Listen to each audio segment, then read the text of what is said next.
Hello, students. Welcome in the series of lectures. Today, in this lecture, we will discuss about the right to freedom of religion. In this topic, we will discuss about the freedom of religion.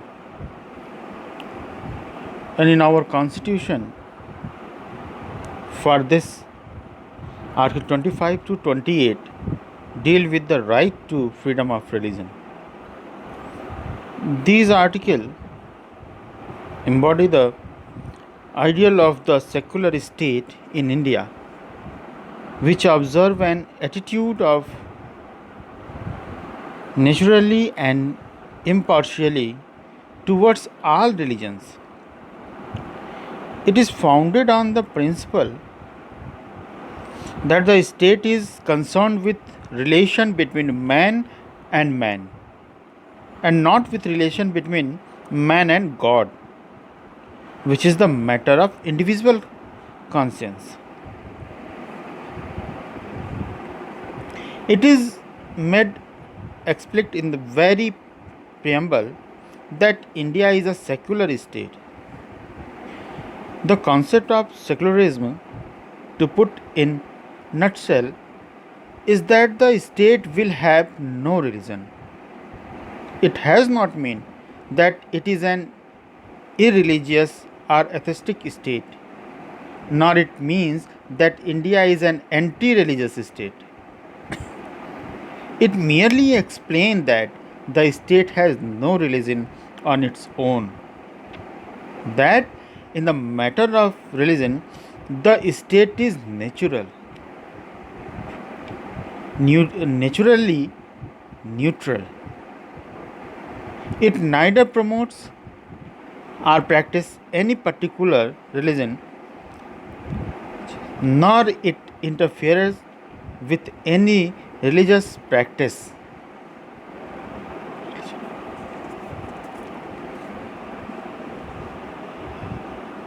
Article 25. The provision of this article is that freedom of conscience and the right of freely profess, practice, and propagate religion. After it, Article 26 is about the right of a religious denomination to manage religious affairs. And Article 27 is for freedom for payment of taxes for promotion of any particular religion. And at last, Article 28 is about the freedom from attendance at religious instruction or religious worship in certain educational institutions.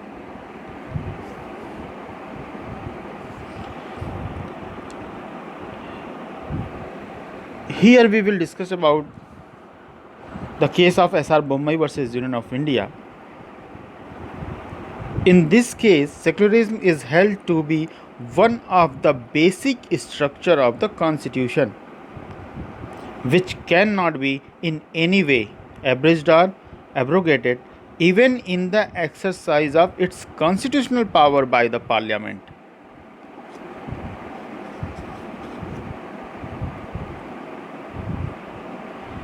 Actually, the term religion is not defined in the constitution. It is not susceptible of any rigid definition. In the case of Commissioner HRE versus LT Swaminathan, the Supreme Court explained that religion is the matter of faith with individuals or communities, and it is not necessarily theistic. It is not necessarily theistic. There are well known religions in India like Buddhism and Jainism which do not believe in God. A religion undoubtedly has its basis in a system for of benefits or doctrines which are regarded by those who profess that religions as conducive to their spiritual well-being.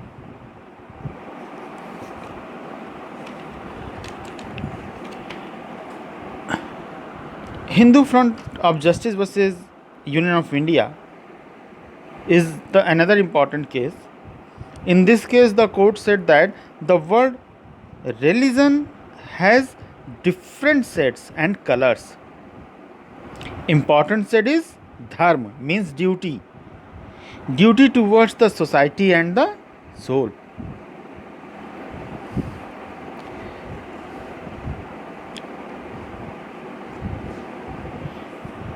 When we see the provision of Article 25, Clause 1, we see that subject to public order, morality, and health, and to the other provisions of this part, all persons are equally entitled to freedom of conscience and the right freely to profess, practice, and propagate religion. This clause secure to every person basically freedom of conscience, and the right to profess religion, practice religion, and propagate religion. Now the first thing is freedom of conscience. The expression freedom of conscience means the inner freedom of a person to mold his relations with his God in whatever manner he likes. It cannot a person's right to interim beliefs and doctrines concerning matters which are regarded by him to be conducive to his spiritual well-being. It means to believe in one religion or another or none. Every person in India, therefore, has the freedom to have faith and believe in religious tenets of any sect of community. Freedom of conscience, as stated above, means the freedom to hold or to interim religious belief, any belief which is generally and seriously held by the people, or any religious belief as may be approved by his judgment or conscience, attract the protection of Article 25, Clause 1. It simply means the freedom of religious opinion until this inner belief is expressed in any outward form. It is merely the freedom of conscience. And also freedom of conscience has no necessary connection with any particular religion or any faith in God. It also implies the right of a person not to be converted into another man's religion or to be belong to any religion at all. After it, the next is right to profess religion. Article 25 Clause 1 guarantees the right to profess religion. To profess means to publicity, to make an open declaration or to declare one's belief in as a freedom of religion, to accept into religious order. Thus, to profess a particular religion means to declare freely and openly our faith, our belief. When the inner freedom of conscience become articulate and expressed in an outward form, it amounts to profession of religion. It is to declare one's belief in such a way that it would be known to those whom it may concern. And after it, the next point is right to practice religion. To practice religion means to perform religious duties. The protection is thus not limited to matters of doctrines but extends to rituals of observance. The expression practice of religion signifies acts done in pursuance of religious belief. The guarantee contained in Article 25 Clause 1 not only protects the freedom of religious opinion, but it protects also acts done in pursuance of a religion. To enable a person to practice the belief and opinions which he holds in a meaningful manner, it is essential for him to receive the relevant information. Otherwise, he may be prevented for acting in conscience with his belief and opinion.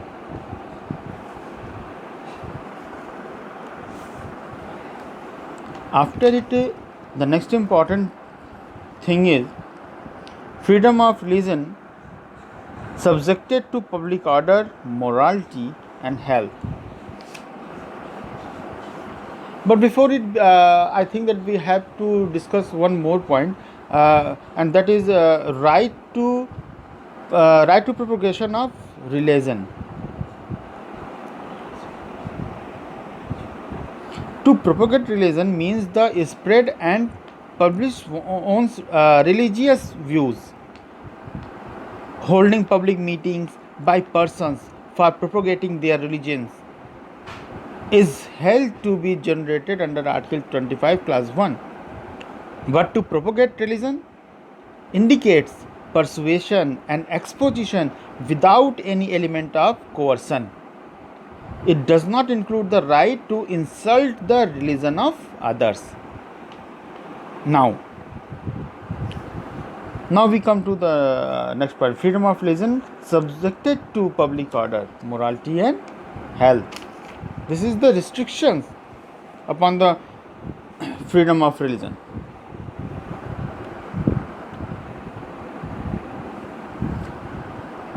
The free exercise of religion is subjected to state regulation imposed to secure order, public health, and morals of the public. It means that the fundamental right to freedom or religion must yield to the maintenance of public order, morality, and health of the people. Therefore, when a person's speeches or actions are likely to trigger communal antagonism and hatred resulting in fissipapas, tendencies gaining foothold, undermining and affecting communal harmony, prohibitory orders need necessarily to be passed to effectively avert such untoward happenings.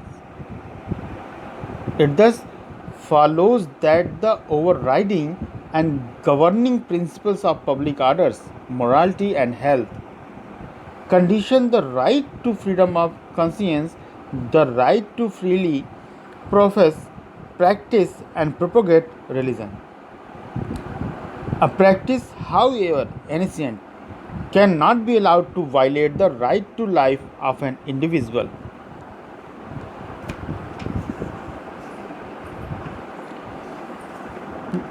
After the provisions of Article 25, it is important to discuss the explanation of this article. The first explanation is the wearing and carrying of kripans shall be deemed to be included in the professions of the Sikh religion. It thus recognizes the fundamental right of the followers of the Sikh religions to wear and carry kripan as a part of the professions of their religion. However, neither the Sikh religion nor Article 25 entitles a Sikh to carry without license more than one kripan. And the expression 2 of Article 25, it declares that the expression Hindus for the purpose of Article 25 Clause 2b shall be construed as including person professing the Sikh, Jain or Buddhist religion. It merely means that even though the religions of the Sikh, Jain and Buddhist arose out of descent from the Hindu religion. For the generally of purpose, these religions should be considered to be different from of Hindu religion. However, for the purpose of Article 25, Class 2b, they should be considered to be governed by the same laws as Hindu. This explanation further declares that the reference to Hindu religious institutions should be constructed reference to institutions belonging to Sikh, Jain or Buddhist religions.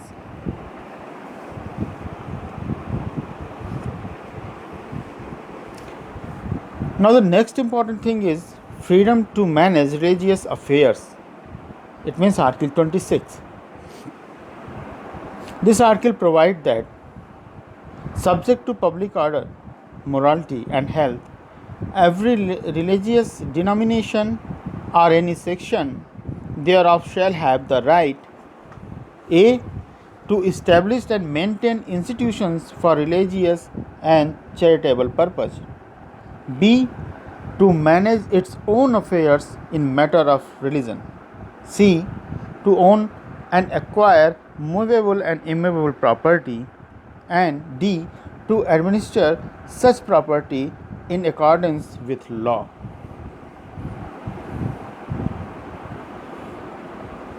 The term denomination is not defined in the Constitution, but in Oxford Dictionary, it means a collection of individuals classed together under the same name, a religious sect or body having a common faith and organization and designated by a distinctive name. A religious denomination may be denomination which is based on some particular religion. In the case, we have to discuss the case of SP Mittal versus Union of India. In this case, the court said that the word religious denomination in Article 26 must take their color from the word religion. If this is so, the expression religious denomination must also satisfy the three conditions. The first is, it must be a collection of individuals who have a system of benefits or doctrines which they regard as conducive to their spiritual well-being, that is a common faith. The second is, it must have a common organization. And the last third is, it must be designated by a distinctive name. In the case of Aziz Basa, which is a very important case, Aziz Basa versus Union of India, the court said that the word establish and maintain in Article 26A must be read consecutively, so it would mean that only those institutions which a denomination established, that is, can claim the right to maintain those.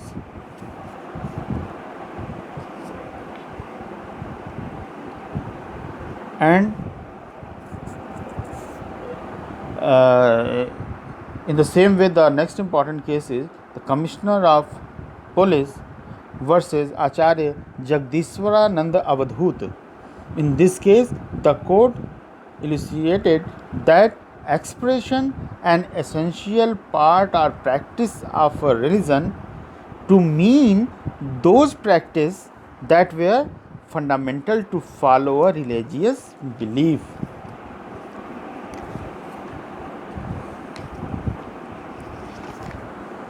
After it is important to know about the freedom from payment of taxes for promotion of any particular religion, means Article 27. This article provides that no person shall be compelled to pay any tax, the proceeds of which are specifically appropriated in payment of expenses for the promotion or maintenance of any particular religion or religious denomination. The object behind Article 27 is to protect the secular characteristics of the Constitution of India, which prohibits the promotion or maintenance of any particular religion by the state or at state's expenses. Therefore, if such a tax is imposed, no person can be compelled to pay it. But it may be noted that Article 27 prohibits the levy of tax and not the imposition of a fee.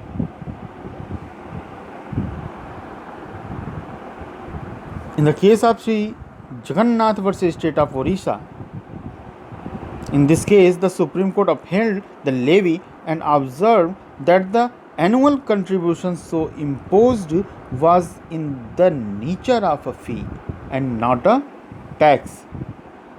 The payment was demanded for the purpose of meeting the expenses of the commissioner and his office, which was the machinery set up for the due administration of the affairs of the religious institutions concerned.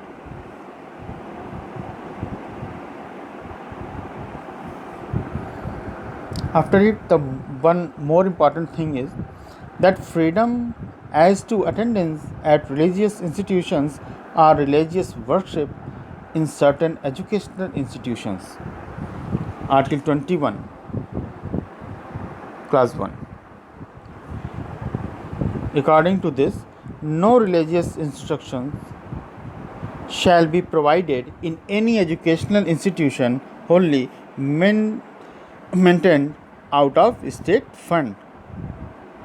And the provision of Article 28 Clause 2 says that nothing in Clause 1 shall apply to an educational institution which is administered by the state but has been established under any endowment or trust which requires that religious instructions shall be imparted in such institution.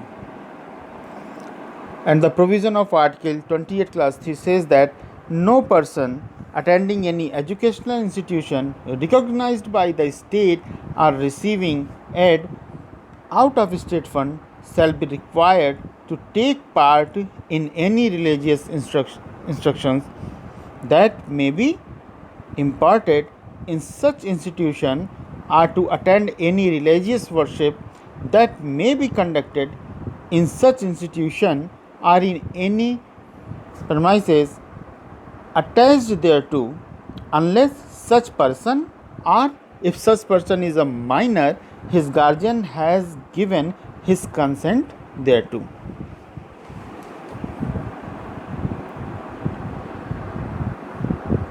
Clause 2 of this article is an exception of Clause 1. Article 28 distinguishes between the three types of educational institutions in respect of holding religious instructions or worship. First is educational institution wholly maintained out of state funds. In these institutions, there is absolute prohibition against imparting a religious instructions. Second is educational institutions which are either recognized by the state or getting aid out of state funds. In such institutions, there is no prohibition against imparting of religious instructions or holding of religious worship. However, no person attending such educational institutions shall be required to take part in religious instructions imparted therein or attend any religious worship held therein unless such persons has given his consent thereto. In such person, if such person is a minor, consent of his guardian would be required for requiring him to attend the religious instructions.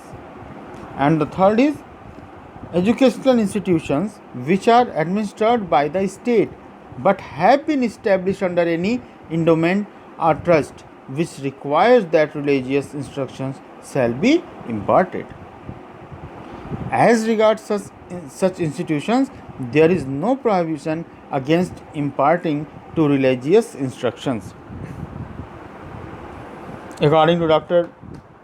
Bhimrao Ambedkar, Article 21 is enacted to ensure that the peaceful atmosphere of educational institutions should not be disturbed by the controversies with regard to the truthful character of any particular religion and the erroneous character of the other. It is to provide for a path of complete safety. So, these are the important facts of right to freedom of religion. And this is enough for this article according to your syllabus. After it, we will meet in our next lecture. Thank you.